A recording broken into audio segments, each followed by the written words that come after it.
oyentes. Fíjense que hoy día vamos a tener una conversación y para contextualizar, para que también se vayan haciendo una idea de qué se va a tratar esta entrevista que vamos a tener dentro de unos segundos, los voy a invitar a revisar un video con un audio bien característico. Veamos.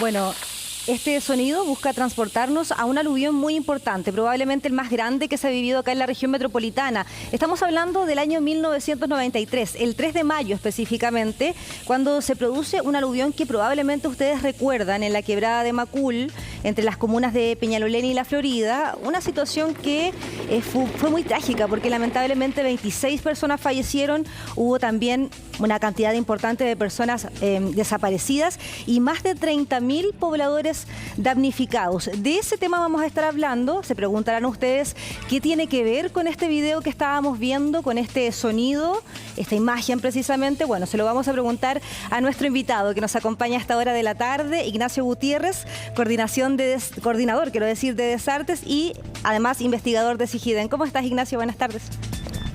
Hola Daniela, buenas tardes. Muchas gracias por invitarme aquí a la entrevista y a poder hablar un poco de lo que son las artes del desastre.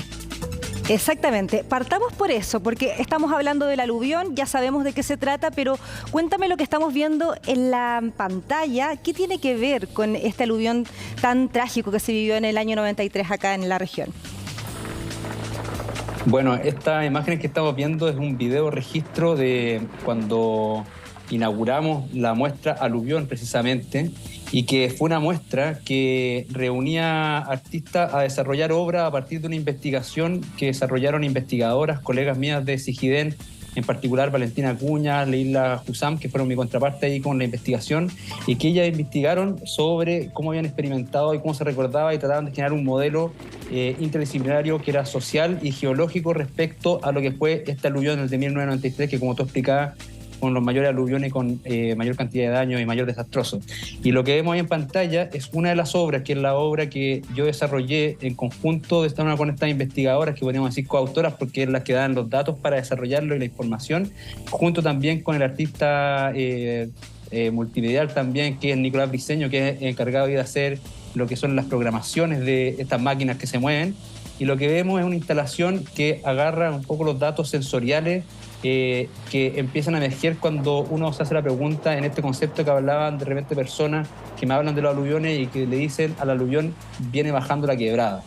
Entonces cuando yo me agarré un poco de este concepto de viene bajando la quebrada, noté que el aluvión tenía una dimensión sonora que era sumamente importante en la experiencia de las personas que habían vivido este tipo de fenómenos, no solamente en Quebrada de Macul, sino también en investigaciones que yo hice con comunidades Coya respecto a los aluviones del 2015 en Copiapó.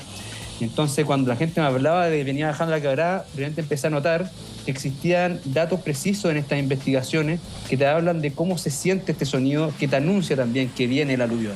Entonces, lo que vemos ahí es una representación que va recreando este sonido a partir de la idea de que primero se escucha una acumulación y una intensidad de lluvia, que el aluvión se genera cuando hay lluvias muy intensas, ¿no es cierto?, o muy duraderas, en altura, y empieza esta agua a escurrir y a arrastrar todo lo que es el material particulado, rocas, barro y material como basura o incluso elementos mineros, y que son arrastrados por la agua a través de las pendientes y pueden afectar a las poblaciones que están ubicadas abajo en la espalda de los cerros o cercano a la quebrada. Entonces, Ignacio, lo que va representando... Disculpa. No, te iba a preguntar por el año que vemos en la imagen que está saliendo en la pantalla. Se ve una cronología de años. ¿Qué tiene que ver esto? Aquí me estás mostrando aluviones distintos, más allá del de 1993, ¿o no? Sí, claro, porque también la obra lo que agarra un poco es la historia de los aluviones en la ciudad y en particular en Quebrada de Macul, y que ahora, por ejemplo, en Puerto Ideas, que también me encuentro con la obra, con un clon de la obra, agarra, por ejemplo, la historia del aluvión en Antofagasta. Entonces lo que se ve ahí en el reloj es un contador de años que va desde el 1900 hasta la actualidad, y la obra, esta escena sonora de palos de agua y este palo gigante de roca, que es como un palo de agua de roca que imita el sonido del aluvión de las rocas cayendo, se activan en cada año en que ha sucedido un aluvión. En este caso, el que vemos ahora es la muestra que está ahora en La Moneda, que fue parte del Premio Arte Joven, y la instalación ahí lo que va mostrando, además de que, por ejemplo, ahí en esos carteles negros están las frases que se recopilan en las entrevistas con estas personas y que ahí van anunciando un poco el orden de los fenómenos sonoros. Entonces, por ejemplo, el primer cartel te habla que estaba lloviendo a chuzo y que se escuchaba cómo se rompía el cielo y la lluvia ahí en el cerro. El segundo cartel te indica que se empieza a escuchar que vienen rocas cayendo y que se genera un ruido estruendoso. Y el último cartel en ese trío de carteles es el que dice venía bajando la quebrada, que esta frase un poco como rememorando, que dice venía bajando la quebrada, y abajo están todos los años en los cuales han habido aluviones en la quebrada de Macul y el San Juan de la Guada. Entonces, Ignacio, lo que hace esta obra es que cuando... ¿Sí? No, termina.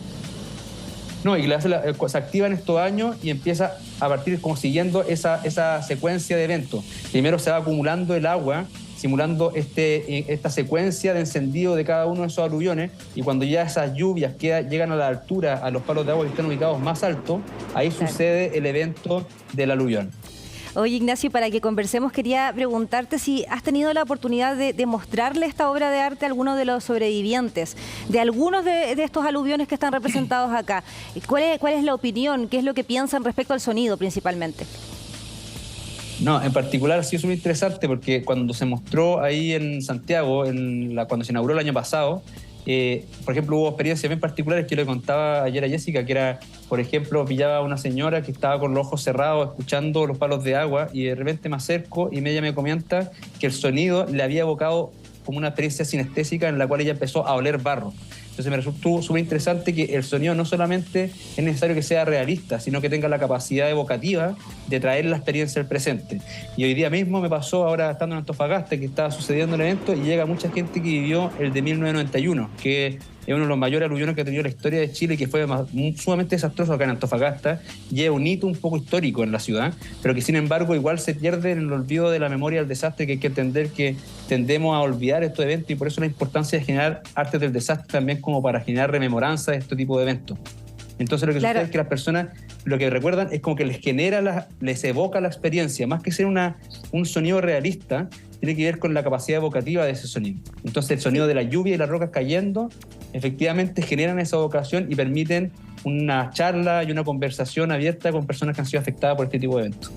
Claro, y también para preparar futuros eventos, me imagino, de este tipo. Estamos viendo imágenes, Ignacio, de este aluvión específicamente, y bueno, vemos el nivel de desastre, y ahí te quiero vincular al tema del sonido. ¿Habitualmente se siente un sonido tan fuerte cuando va a venir un aluvión? ¿Eso es algo que repiten las personas que han vivido este tipo de desastres? Exactamente. Hoy día incluso, por ejemplo, la persona de Antofagasta me dijo algo que me causó mucho sentido, porque él empezaba a escuchar la lluvia, y cuando empezó a escuchar el primer palo de agua suena despacito, pero después cuando empiezan a sumarse se logra entender esta continuidad de la lluvia, la intensidad que también es duradera.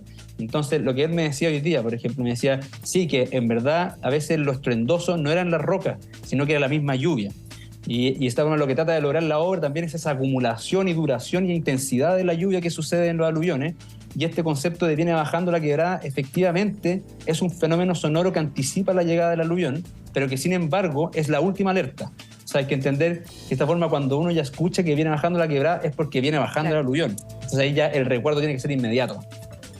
Por lo general, Ignacio, muchos artistas han plasmado desastres naturales en distintas obras, pinturas, por ejemplo, pero pocas veces dimensionamos que esos desastres naturales están plasmados precisamente en obras de arte. Y aquí lo que tú haces es transparentar que es una obra de arte vinculada precisamente a una situación como un aluvión. ¿Cómo surge en primera instancia todo esto? Bueno, surge porque yo hace un tiempo venía trabajando el tema del desastre para abordarlo desde mi obra artística, y yo hago artefactos, hago máquinas y hago máquinas inmersivas, porque creo que a través de la inmersión uno es capaz de evocar esa experiencia a partir de una experiencia estética que te ayuda también a ponerte en posición y traer al presente esa experiencia sin necesariamente ser una situación retraumatizante.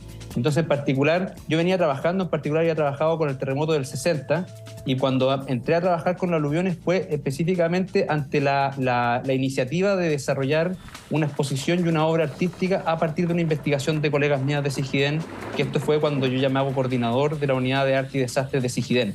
Entonces ahí fue la idea de cómo podemos hacer que a partir de la investigación científica se desarrollen obras. Y entonces ahí desarrollé yo esta obra que viene Alejandro La Quebrada. Se invitó a Sebastián Rifo, que es un pintor, para que él tomó por otro lado las imágenes de la prensa, los archivos de prensa que habían agarrado en esta investigación, y él hace pintores de eso. Y se invitó también a Colectivo Charco, que ellos tenían una obra, una performance, un registro de performance que ellos hicieron a partir de los aluviones de Copiapó del 2015. Y en particular a mí lo que me agarró y a mí me llamó la atención, en particular desde mi medio artístico, que son los artefactos y las instalaciones, fue cómo podía tomar esta dimensión del sonido que a mí me resultó como tan saliente en las conversaciones que tenía con personas afectadas. Entonces, ¿y cuánto surge tiempo de ahí. ¿Cuánto tiempo te demoraste en montar esta obra? Bueno, esa obra en su momento fue súper rápida porque de esta forma había una demanda, de esta forma como que habíamos solicitado que esto se tenía que lograr en mayo, y yo la empecé a pensar, no sé, en enero la empecé a pensar como el concepto, así como lo que me haya gustado, empecé a tomar un poco la investigación que habían hecho mis compañeras, empecé a agarrar mis propios datos etnográficos, y en eso recuerdo que en marzo empecé como a diseñar y en abril la construí.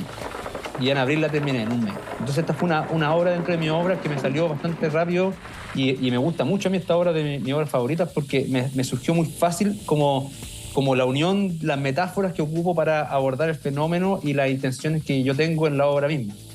Pero ahora, por ejemplo, como esta obra fue seleccionada para este premio y tuve que dejarle la moneda, como estaba comprometido con Puerto Ideas para traerla acá a Antofagasta, el clon de esta obra, que de esta forma después eventualmente la vamos a unir para mostrarla en el MAC de Quinta Normal, para generar un aluvión gigante y que hable de eventos aluvionales en diferentes lugares y territorios, es que la cloné como en 2 semanas. Entonces ya ahí fue más rápido. Oye, y cuéntame dónde podemos ir a ver esta obra. ¿Dónde está la exposición hoy día? Ya, la exposición, en este momento, la instalación está montada de forma simultánea en el Centro Cultural del Palacio de la Moneda, que ahí está frente al Palacio de la Moneda. Está abajo en el contexto de la muestra que justo estamos mostrando, que esas son la muestra del arte joven de los 23, la 23ª versión, junto a obras de otros artistas jóvenes que fueron seleccionados y algunos premiados en sus diferentes categorías. En el caso de la mía fue en la categoría de instalación, y en el lugar donde está ubicada exactamente mi obra está en conjunto con una curatoría que hicieron a partir de la obra seleccionada, que toma la temática de la habitabilidad del territorio y también la relación con la naturaleza. Entonces, ahí mismo van a poder ver otras obras que abordan, por ejemplo, el incendio de Valparaíso del 2014, o otras obras que hablan de la crisis del agua, y eso es lo que está mostrando en Santiago. Y en Antofagasta en este momento se está mostrando porque lo que está en la moneda está hasta el 14 de mayo. Ya, y lo que está en Antofagasta, estoy ahora en Paseo por la Ciencia, que está hasta el domingo, y que la tenemos ahí en un stand de una exposición artística y científica que mezcla un parte de esta instalación con pinturas de Sebastián Rifo que estuvieron en la muestra originaria del año pasado, y por otro lado hay un simulador de aluvión a partir de una maqueta de 3D que tiene una proyección donde se proyecta, ahí se modela de cómo sería un aluvión en la actualidad en el sector de la Chimba. ¿Y tú tienes planes de seguir con estas especies de obras de arte que representan desastres naturales? ¿Has pensado quizás en otros desastres que podrían terminar en obras como esta? Absolutamente. Y bueno, y ahí un poquito una corrección, que en verdad como en mi medio ya se habla y en el centro no se habla de desastres naturales, sino que se habla de desastres socionaturales, porque el desastre nunca es natural. La amenaza puede ser natural, pero finalmente el desastre se detona por la interacción con decisiones humanas, ¿no es cierto? Con dónde se habita, cómo se habita y cómo se reacciona y cómo uno se prepara o no se prepara. Entonces, por ejemplo, la próxima obra, ahora nos adjudicamos un fondart con un grupo en el cual yo dirijo, y lo que estamos haciendo, vamos a abordar desastres antropogénicos, que son los desastres directamente generados a partir de acción humana. Y en este caso estoy agarrando investigaciones de colegas de 3 casos de desastres vinculados a prácticas extractivas, en particular los incendios de Santa Olga, la contaminación de Puchuncaví y la sequía en Quillagua. Y a partir de esos estudios vamos a hacer una instalación. Por primera vez en mi vida voy a meterme con la performance, y me estoy metiendo a hacer una instalación de nuevos medios que se mezcla con performance, que ahí estamos trabajando con Jorge del Campo, con músicos, arquitectos, como un fondar. Son obras más grandes. Y sí, voy a seguir trabajando hasta que... Son como mis temáticas, como el desastre y la muerte, han sido como mi obra, los fenómenos que abordo en mi obra. Perfecto. Ignacio Gutiérrez, te agradecemos por esta conversación y los dejamos a todos invitados entonces a que vayan a ver estas obras de artes al Centro Cultural del Palacio de la Moneda hasta el 14 de mayo. Todavía tienen tiempo para ir, ¿cierto? Sí. Daniela, ¿te puedo hacer una acotación nomás? Sí, Solo te voy a terminar. Que también entender que esta obra yo la estoy itinerando harto porque se cumplen 30 años desde la aluvión de 1993. Entonces también funciona como un ejercicio de memoria, de conmemoración de este evento, que también coincide con los 240 años desde las inundaciones del Mapocho que escribió Sor Tadea de San Joaquín en su poema Romance de la relación con las inundaciones del Mapocho, que también fue un gran desastre en la ciudad. Claro, ahora el 3 de mayo se cumplen 3 años de este aluvión tan importante. Ignacio, te agradecemos 30. Y volvemos a repetir la invitación a que vayan a ver estas obras de artes ahí en el Centro Cultural del Palacio de la Moneda. Gracias, Ignacio. Muchas gracias, Daniela.